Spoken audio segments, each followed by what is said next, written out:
Welcome to Mediumship Sparks, where we connect more deeply with spirit and source and follow the sparks of insight and inspiration that bring us greater awareness, healing, and just more flow into our lives.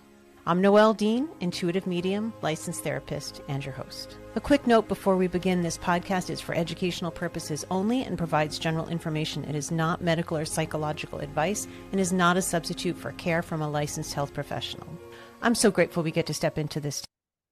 Hello. In this episode, I introduce a healer and medium and Akashic record reader named Melody Rosecrans. Melody is located in the Pacific Northwest. She has had her business for about 5 years. She is attuned, has a lot of integrity, is easy to talk to, and has a gentle sense of humor. And I think you're going to really enjoy hearing what she has to say. We had a wonderful conversation and talked about some of the ways that we do mediumship and what's maybe specific to us in our slant on the information that we receive and how we receive it, some of the joys of being a medium, and how beautiful feeling this connected to the spirit world feels. I knew she would be somebody that you would want to meet. So without further ado, here is my conversation with Melody Rosecrans. I love the idea of you being a guest on the podcast. I really want to share you with my audience because you have a lot to offer. Thanks. Oh, Thanks. sure. Talking to a real life person on the podcast is a little bit different. My sister and grandma are here, and they are often around when I record. They might chime in. We'll see. Sometimes they just show up to support me while I'm doing this. I felt maternal grandmother energy come in right away for you. Yeah, that's her. Yeah, that's Grandma Elsie. That's wonderful. So tell me a little bit about you and your business and how you started, why you started, whatever you want to share. Boy, those are very big questions. They are big. 2 very small words, but very big in meaning. As long as I can remember, I was always talking to friends. And I still call them friends, whether it's the angelic realm or something else. I just simplify it. I'm talking to my friends. Oh, my friends told me this or that. I didn't come out, and it was literally like a coming out until a few years ago. Some family members, some really close friends, partners knew, but I wasn't public about it because I was always afraid. I was very afraid, and it definitely wasn't the immediate family that I was raised with. It wasn't like a safe space to communicate about it and not be labeled in a negative light. So it took a long time to come to grips with it, even with myself saying, okay, this is okay. This is okay. This isn't evil. I'm definitely not evil. I don't understand. I didn't understand why all that labeling and programming got put around it. Fear. We know that it's fear, but it took me a while to come to grips with this. I was working in the corporate world, and I was working a lot and going through a lot of stress, 60 hours a week, and they started coming in strong, like really strong. And distinctly, one time, it was like the straw that broke the camel's back. I'm feverishly typing away in the computer, get another big project thrown on me, just stress-riddled and in that dark space of what stress does to a human being. And a hand was placed on mine, and like, it's time to quit. And I took a giant leap of faith and I quit. I wrote my resignation letter right there. I gave them a month though, because I'm that kind of girl. I wanted to make sure all my things were tidied and I didn't leave a mess for anybody, God forbid. But I wrote my resignation letter and I sent it out. In probably a couple months before I sent that resignation out, I started a small business. It was terrifying. Medium. What does that mean? Melody medium. Little tiny cards, little indiscreet cards and everything that I put out and got around a little bit. It's made a little website. And then after I quit, it took probably 6 months before I changed it. It's bold and bright and all these things. No more fear. It's okay. This is who I am. That was like 5 years ago, That's I it. believe. I think so. Yeah. Yeah. Wow. So relatively new to be out about it Yeah. and accepting anyone that comes to my door, so to speak. What do you mean by that? Accepting anybody that comes to Well, you? not just a close friend that knows the secret or whatever, Gotcha. just random people. Yeah, sure, let's do this. Gotcha. Question for you, the fear. I hear you about maybe being programmed that this type of thing could be considered evil. Maybe questioning yourself, wait a minute, am I doing something good? Am I doing the right thing? And then there's also other people's perception. Which one do you think was harder for you to break through? Lord, other people's perception. It wasn't very hard for me to realize that there's no way this love that I felt coming from the higher dimensions and stuff, and what I was able to and am able to provide a client in the knowing that, yes, they're still here. There's no death.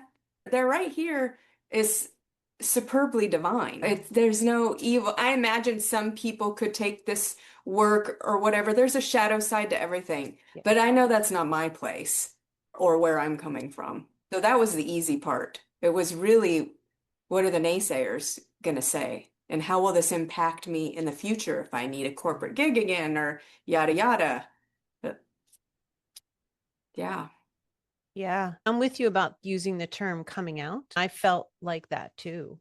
I had my small group of people that I was very out to, but that was small. I remember when I started feeling more willing to tell and started answering when people asked me what I do, especially to some new family members that I met not that long ago. They're all very religious. And I don't mean spiritualists. Yes, I got you. It was intimidating. It's not like we had a background where they knew me well enough to know that even though it goes against their own belief system, that I'm okay. Kind of like you knew who you were. So it wasn't the self-doubt of, am I doing something good or not kind of thing. It's other people's lack of knowledge or understanding about it. It takes a lot of courage to do that. Absolutely. I just had a client the other day that asked me, it says in the Bible that mediums and tarot readers and yada yada are bad and evil and you're not supposed to see them. And I said, yeah, I do know that. I respect all, just to be forthcoming, I respect all religion. And I sat with it and I said, I imagine that there could be some that are anywhere. And I just invite you to feel into yourself. Do you feel safe with me? Do you feel that I'm breathing evilness to you? Check in with yourself. If it doesn't feel right, please feel free to go. But if it feels right, you know it's right. I know I'm not evil. There's plenty of people in the Bible that speak to Archangel Michael and angels all the time. Why are they any different than me? And she was satisfied. Well, who wouldn't be? Even saying, use your own discernment. What do you Absolutely. feel? Yeah. Very I cool. don't know if you ever come across that with clients Uh, questioning or asking about. not to my face. I'll just say that. Okay, fair enough. And I also want to add in something I've shared in other podcasts that I've done is that I was horribly scammed by a psychic woman who called herself a gypsy, which I think implied lots of spiritual connection. This was like 30 years ago. It was a long time ago. But one of the reasons that I tended to believe in her, I was also very naive, is that I really didn't believe or think that somebody who had bad intentions could do this kind of work. So I was on the opposite end of that spectrum. That intrigues me so much. I think perhaps they can, but it intrigues me how, because I work really hard. Like sometimes when I have a healing client, I don't even eat to make sure I'm as pure as possible. I don't want anything invading and messing me up and be as pure as possible because I'm human and I'm going to make enough mistakes as is Yeah. that when it comes to before clients, and I'm really mindful about Am I saying the right thing? Wait, pause. Do I get the nod? Yes, this is what they want me to say. Yes, this is how. I can't even fathom coming at it from a place of negativity without reverence. But hey, we are in duality, so each can exist. Fair enough. I love what you're saying. I really respect that level of like purity that you're really looking to bring. In fact, I'm feeling some emotion come up, I assume, around some of the people that you are connected with, your friends on the other side, that they, especially around the word reverence, and they're just commenting how much you really display that. That's beautiful. I'm sure it's hard to understand, given that you have such rigor with yourself around it, how somebody could be so the opposite. But it was just somebody that was what they must have been taught about how you live and how you get by, is you have gifts and you intimidate / support people with them, and that it's okay. I don't want to focus on that, but I'm No, just, no, there really is but that other yeah. side. I have a question to ask you that I think comes up for a lot of people. Self-doubt. So you first started working, getting information. Sounds like it was pretty normal throughout your life to get a lot of messages, and you listened, that they said it's time to quit and you did. Freaking amazing that you did it in that moment. Like, that's how much you had learned to trust. Yeah. That's beautiful. But how did you get past when you started meeting with people you didn't know and they didn't have that level of trust? Hey, I know Melody and I know she's going to tell me the truth and I know it comes from a place of love. How did you deal with that at first? I'm trying to feel into it. Yeah. Take your And time. I'm not going to say that I don't still have doubts once in a while, Sure. because that would be a lie. I do. And I always want to do my very best because it's such a sacred thing to provide to somebody. But I believe that my friends were very kind to me in coming out, and it seemed like my first few clients were easy peasy. The first one, my palms were sweating. I was scared, but I had everything set up so that there was no disturbance for me. And when I say that, I made sure that there was a wall that was completely white and blank that I could stare at, so that I didn't confuse any texture on the wall as being a sign, because I'm a seer. I see, hear, and feel, but mostly it's see, and it depends on how the spirit wants to communicate with me. But there was nothing in the way. So I had everything set right. A little bit of water here, a little bit of plant here, all the things lined up so that it was perfect and I couldn't get in my way. But I was constantly checking in. And I still do that a lot. Does that make sense to you? Does that make sense to you? And I still, if somebody gives me a lot of no's with stuff coming in, I will start to come down. Yeah. And it's just true. I'm human, and that starts, wait, was my barometer off? What the heck? Do I have the right person? I asked them 3 times. They said they were the right person. It feels right. But even in those incidences, when I crash down and eventually just say, you know what? You can, this isn't working. I'm so sorry. We can try again another time or whatever. It ends up that those clients call me back either a day later or hours later and say, I remember. I know now. Every time. Thank God. I'm going to knock on wood right Yeah. now that I don't I don't overspeak. think I have any, you know what? I've got agate. I'm knocking on that. Perfect. Thank you. But every time, that's always what happens, even when Wow. they're like not connecting with any of the symbols, signs, or messages that are coming through at the moment. So I shrug it off sometimes and tell them that sometimes we all get performance anxiety, me and you as the client, where we're in the moment and you're trying to remember a lifetime of stuff. And that spirit's only with me for a few minutes and we're giving you 2 or 3 things. And sometimes it can be hard to remember that one thing. I love using performance anxiety for the client. It's true. It so captures it. You're so right. You're putting people on the spot to remember things, and not even in the way they might remember it. The person in spirit is remembering, and sometimes it seems out of context, or it's symbolic or metaphorical. It can get very confusing. And if you get negative responses, it can feel like putting the brakes on. I love that you keep getting the validation afterwards. So when it comes up, you're like, hold on, let's just put this in perspective. We all have love. That's beautiful. But when you said about checking in with people, it reminded me when I am doing a reading, normally I'm only checking in with the person in spirit, and I forget to check in with the person, like my client. And I need to do a better job of remembering to, I don't know, check with them too, because they're giving me their time and they're paying for the session. Or even if I'm gifting, it doesn't matter. I can forget to talk because I'm talking to the spirit, and I'll be like, oh, wait, you didn't hear any of that, did you? That's really funny. It's true. It never lasts more than 5 minutes or so. Yeah. I'm very cognizant of what the energy of the human sitting next to me, what they're radiating. And I'm like, wait, I forgot to talk just a second as I'm going, to the spirit. Yeah, okay. Do you want me to tell them this? No? Okay, how about that? And you summarize now, because we just had this whole conversation. I have to actually download it to this person. That's so funny. I can get that though. I know I've done that at times. So I'm seeing a visual. You have one daughter? Yeah. Okay. Do you mind if I ask you something about your daughter? No. Okay. I think this is the question. I didn't think they were going to give me questions. This is nice. Okay. So from what you shared, I imagine that you were not trained using your intuition as a very connected being. So I'm going to take the leap that you are doing that with your daughter. Incredibly, yes. Beautiful. How is that, and how is that going? It's phenomenal.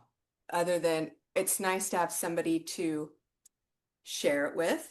Not that's her role. She doesn't need to hold that role. I have other people, but it's still nice to give her that space to fully ignite her spidey senses to whatever they be without them being hindered.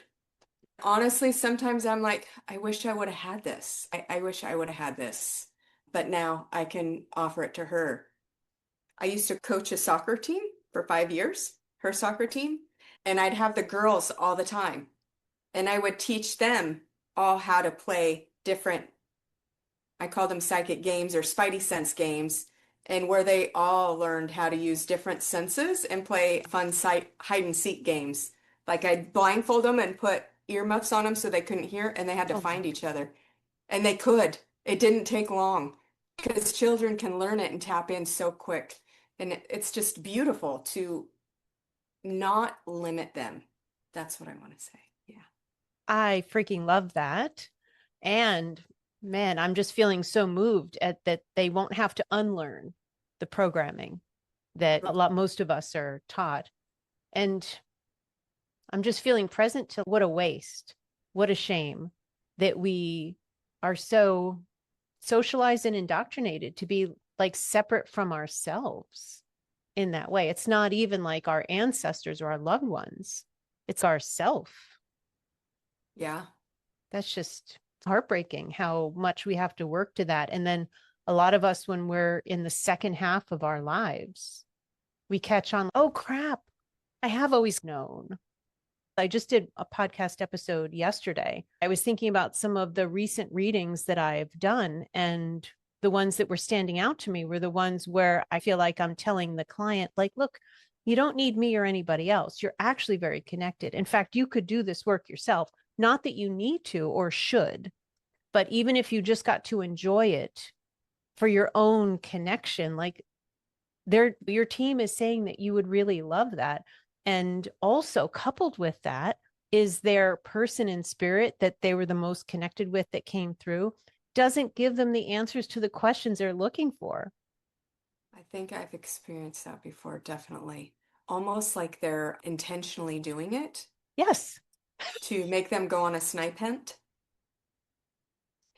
Very much, very much. I find that like a sort of a terrible dilemma in a way, because I want to provide what somebody came to me for, right? And then I have this great aunt or grandmother or somebody who's, I'm not giving you the answer, sweetheart. I know that you can figure this out. You just have to feel in for yourself. You have to learn how to discern. You have to use logic to make these decisions. And the person's just looking at me like, and I keep only checking in with the person in spirit. So I'm not helping in that way. Yeah. But then I'm just kind of, why don't you sit with it?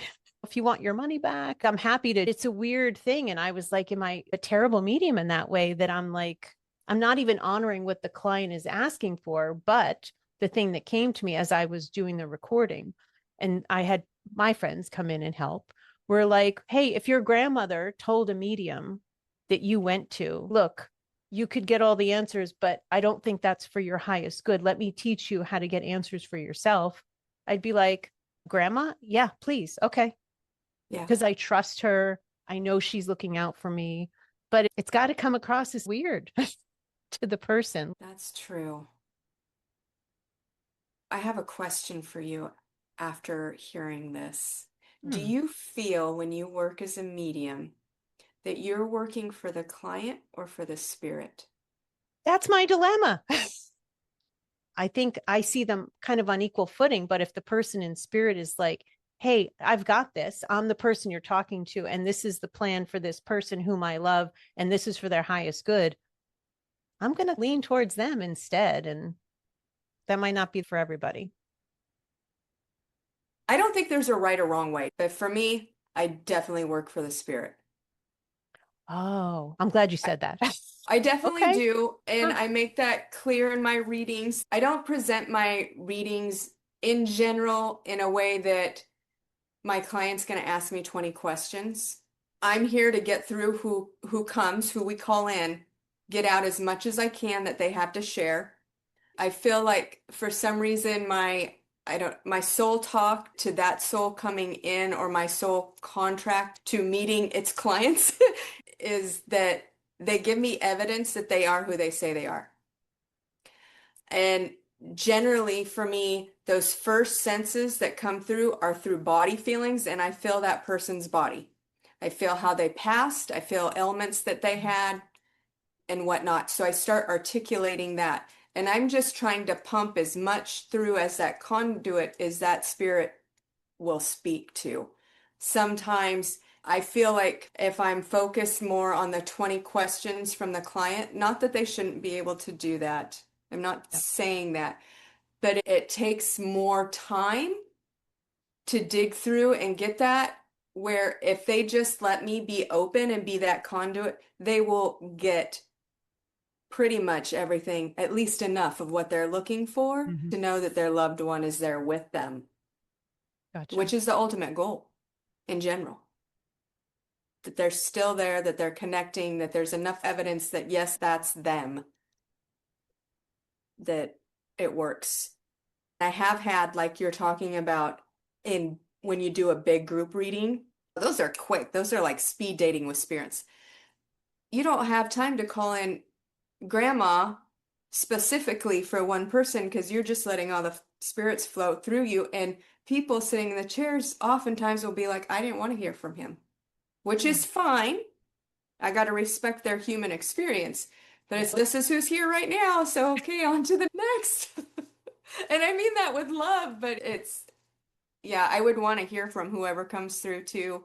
There's got to be some sort of human experience probably that they dealt with that they're like, I don't want to hear from that one. That's where my mind just settled. Like the idea of, oh, that guy, Yeah. he was a jerk. He only gave me Or baloney. how it's coming to me is like soul progression, but how people who are, sometimes I say there's those of us that wear pants and those of us that no longer wear pants or can't. I So like there's, that. thank you. The people who are no longer wearing pants go through this transformation as a soul. And some it seems very quick, and some it does not at all. It's a little bit fascinating how that happens. I'm being reminded Grandma Elsie is not somebody that I would have called on as a support. And she came very early on when I was going to my first mediumship circle. She came through, hey, you can ask me for help. And I was like, I don't think so. Thanks, though. That's you. Okay, see you later. She's like my biggest supporter from family. She shows up for all kinds of stuff and she is really helpful. But maybe that person not in pants for the client is like, hey, I'm better now and you can count on me. But it's that human of, I don't think so. Thanks, but yeah, screw you Yeah, still. very much. Yeah. Thanks for spending this time with me on Mediumship Sparks. If this episode resonated with you, please like it, subscribe, rate, and certainly share it with somebody else who could benefit. If you're interested in any support I might be able to provide as you navigate your spiritual path, please feel free to check out my offerings at connectingwithnoelle.com and reach out at mediumshipsparkspodcast@gmail.com. Take good care of yourself, and I'll look forward to being with you again soon.